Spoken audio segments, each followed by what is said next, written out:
Coming up next on Arizona Horizon, we'll have the latest on the war in Iran as the conflict escalates around the Middle East.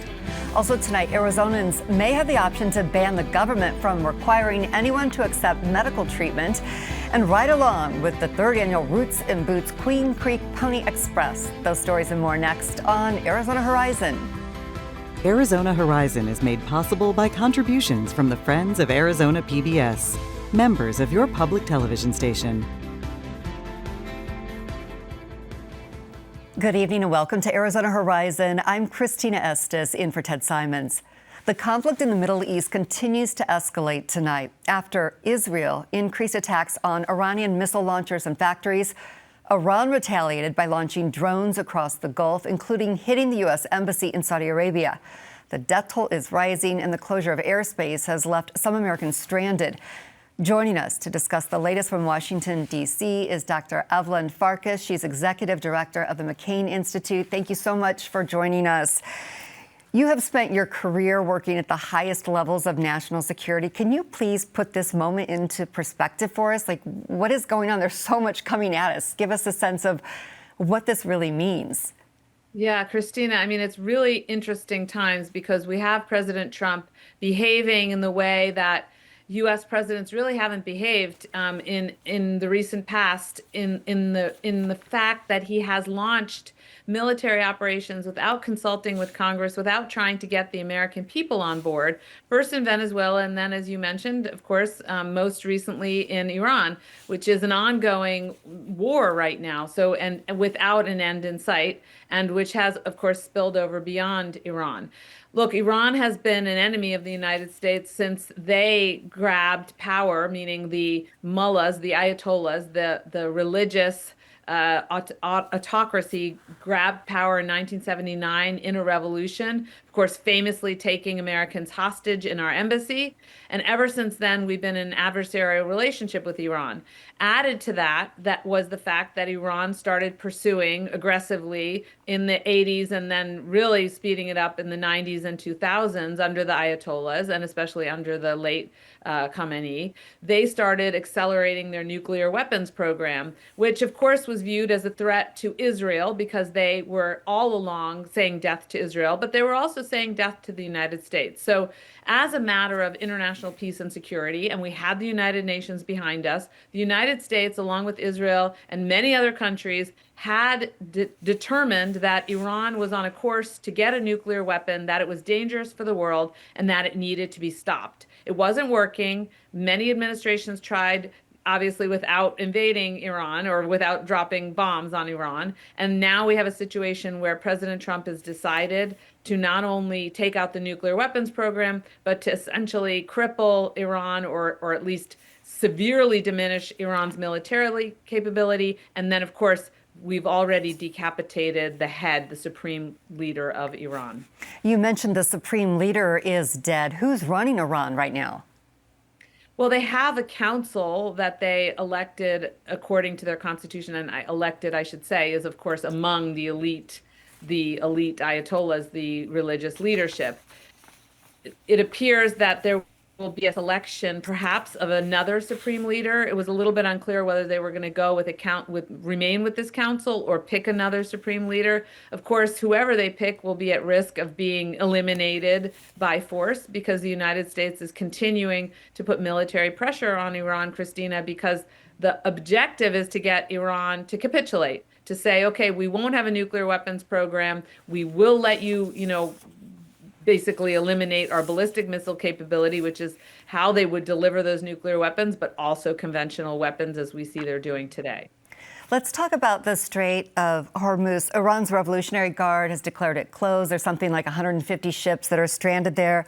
Some analysts say crude oil, a barrel, could skyrocket to around $120 if the war lasts longer than 3 weeks. Is this something the global economy can take? Is there a time limit on that? Yeah, I mean, I think that the global economy is not interested in having this increased stress. The reality, though, is that I believe the United States has targets that are naval and will take out Iran's ability to obstruct traffic.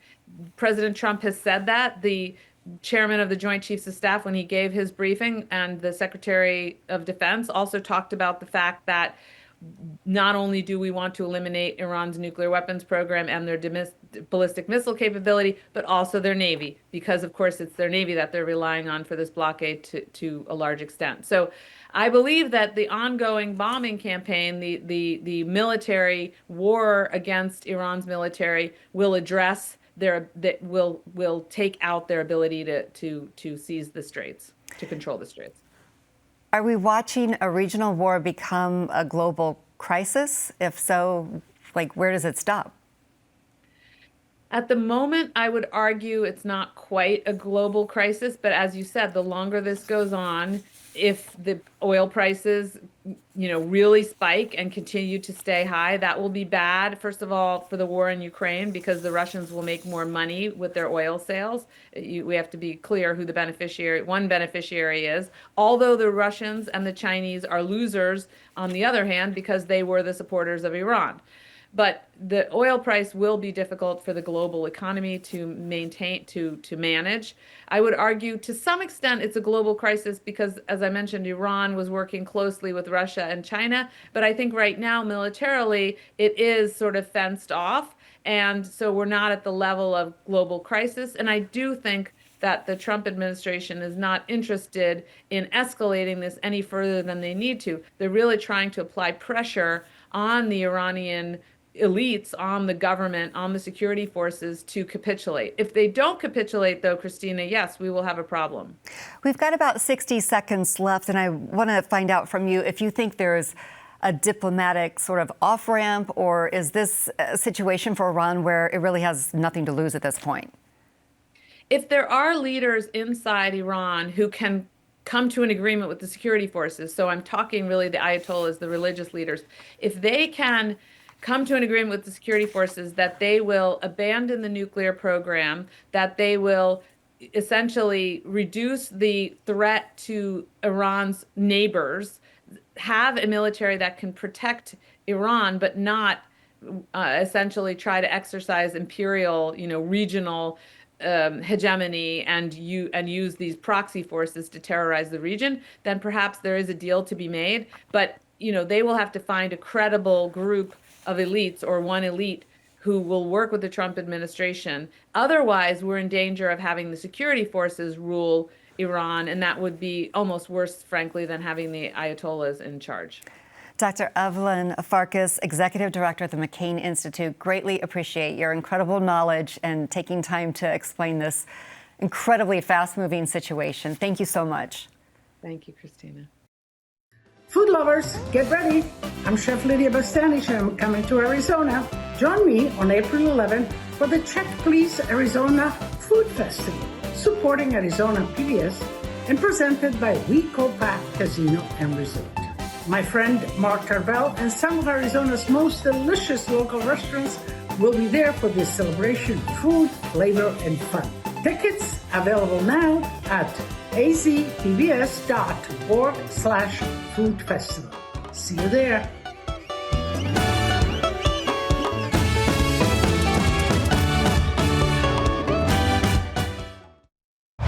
We came across this intriguing story. Things are starting to get going. Are you prepared? It is a golden opportunity.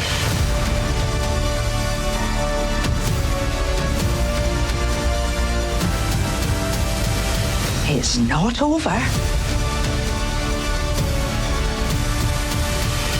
It will be all that you've dreamed of.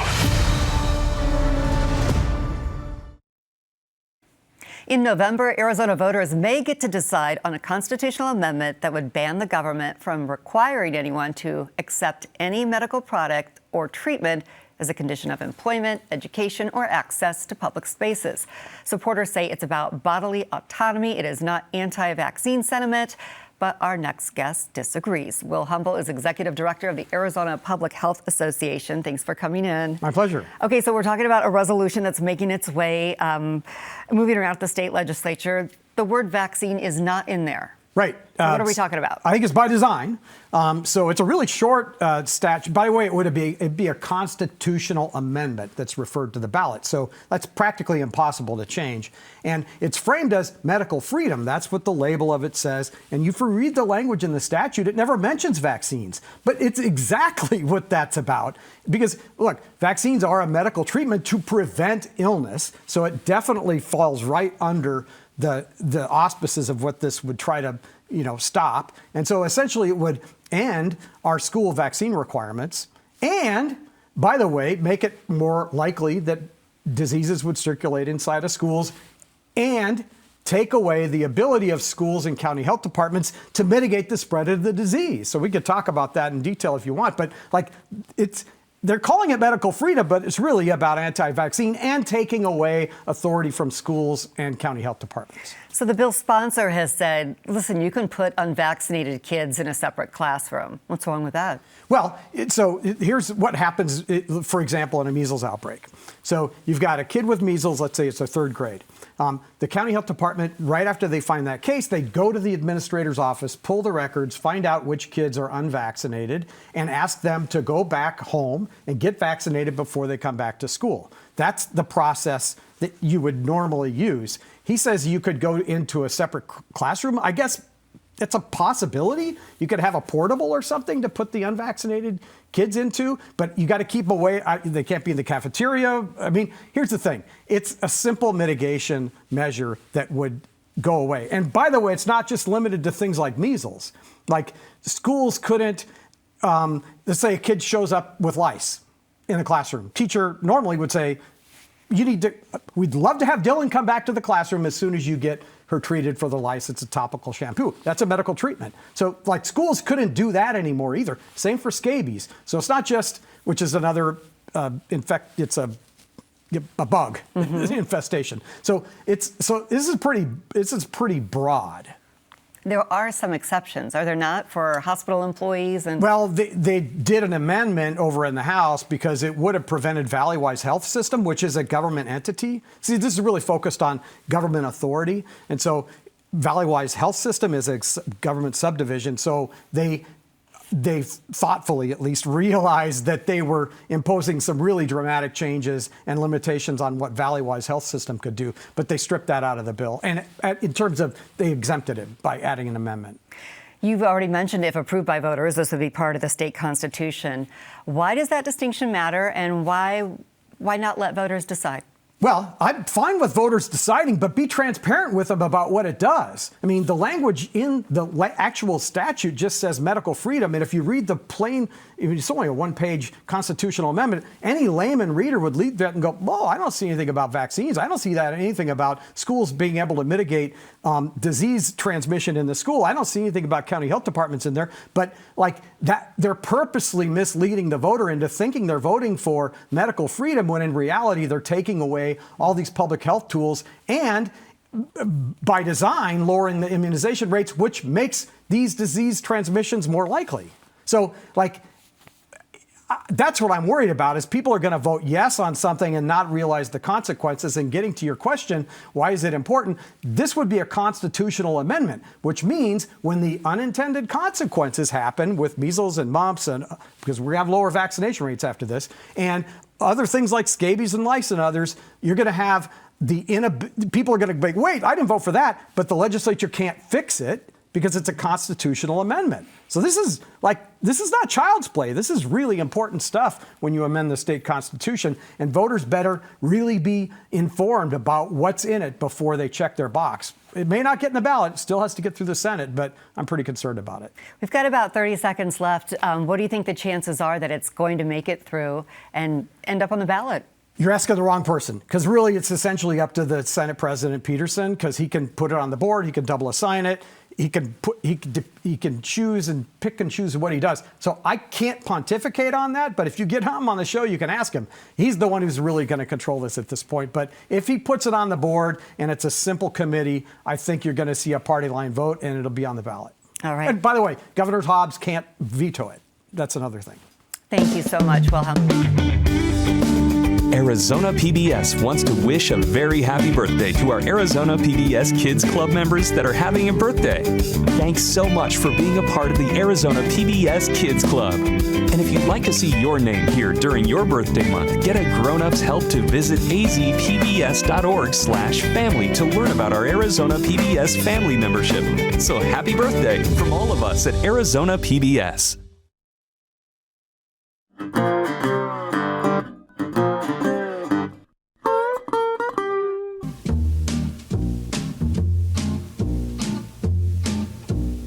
Danke schön, darling, danke schön. Thank you for all the joy and pain. Picture show, second balcony was the place we'd meet. Second seat, go Dutch treat, you were sweet. Danke schön, darling, danke schön.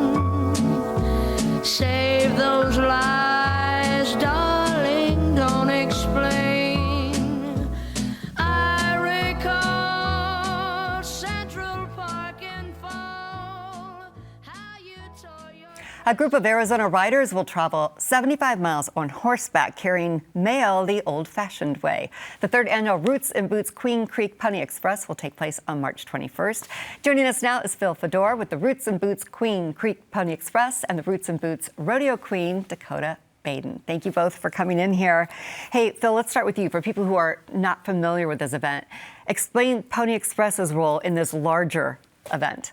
Well, the Pony Express's role is it's a small facet of many events that happen during Rodeo Week. Roots and Boots Queen Creek is the anchor of many different community events that happen, and mine's just a small part of it. The neat thing about it is that it not only focuses on Queen Creek itself, but it connects Kearney to Florence to Queen Creek via horseback, which really puts living history right in the roadways that people go to work and go to church and go to school at. They see it in real life, in real time, and it's not in a museum. It's right there in front of their face, and that's what I like about it. Dakota, how did you get involved, and why did you want to get involved? Well, I volunteered with Roots and Boots Queen Creek at a young age, got involved with the youth committee, and then to a committee once I graduated high school, and decided to serve the community in this particular role this last year, and it's been an amazing opportunity, and I love the opportunity to represent the rodeo that I love, but also the town of Queen Creek. Phil, will you walk us through March 21st? You mentioned Kearney. That's the sort of the starting point for this 75 miles. Take us through that day. Well, how many riders and how long are they riding? We have 26 riders, 27 including myself, that are going to carry the mail about 2 miles each, maybe 2.5 miles at the longest. So we've broken the 75 miles up into shorter legs, and everybody has an assignment. They have to go from point A to point B, and we relay hand to hand on horseback the mail bags and make our way through to Florence, and then ultimately in Queen Creek. We start in Kearney at 7:30 in the morning. We reach Florence about 11:30, noon. And we stop at the post office there and collect more mail that that'll be collected there in town, and then we will reach Queen Creek, the rodeo grounds, around 4 o'clock in the afternoon. So altogether, 75 miles on horseback in 8.5 hours by a team of 26 people, which I think is pretty cool. Dakota, you're going to be one of those. I will not be riding, but I will be there for the send-off and then during the rodeo for the rodeo presentation. Okay, thank you for clarifying. Why do you think it's important to keep this history alive? Oh, well, I think the whole rodeo Western heritage is important to keep alive, especially for the East Valley and for the town of Queen Creek, which is growing so much. It's important to keep our Western roots present and available for people to enjoy and to celebrate, and the Pony Express is a great way to do that.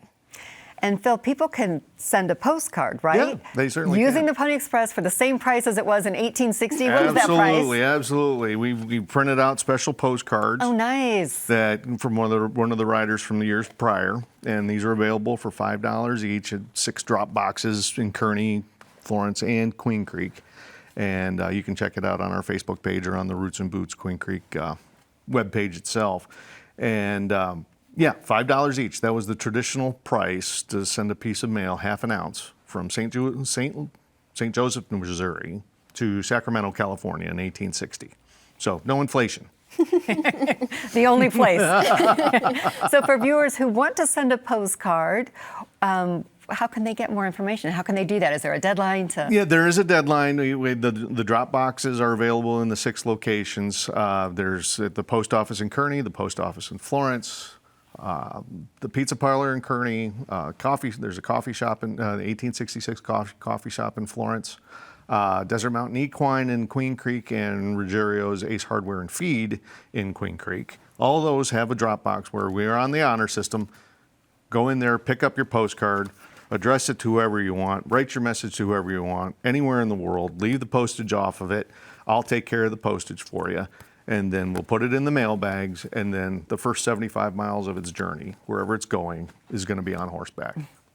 Dakota, I want to ask you about a non-Pony Express topic, your future plans, because it sounds to me like this whole culture has really made an impact on you and your future plans. Yes, well, I am very excited to say that I will be representing the rodeo in the town as the pro queen for another year.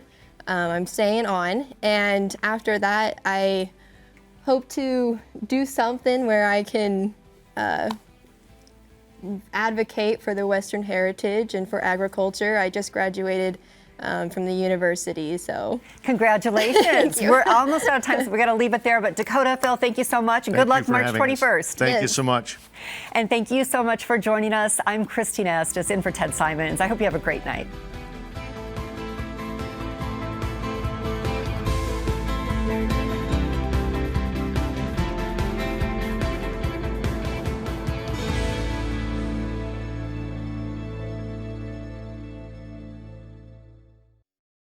Hello, I'm Alice Ferris, and we hope you enjoyed Arizona Horizon. For more than 40 years, viewers in Arizona have relied on Ted Simons and Arizona Horizon for in-depth coverage of issues of concern to our community. As you are probably aware,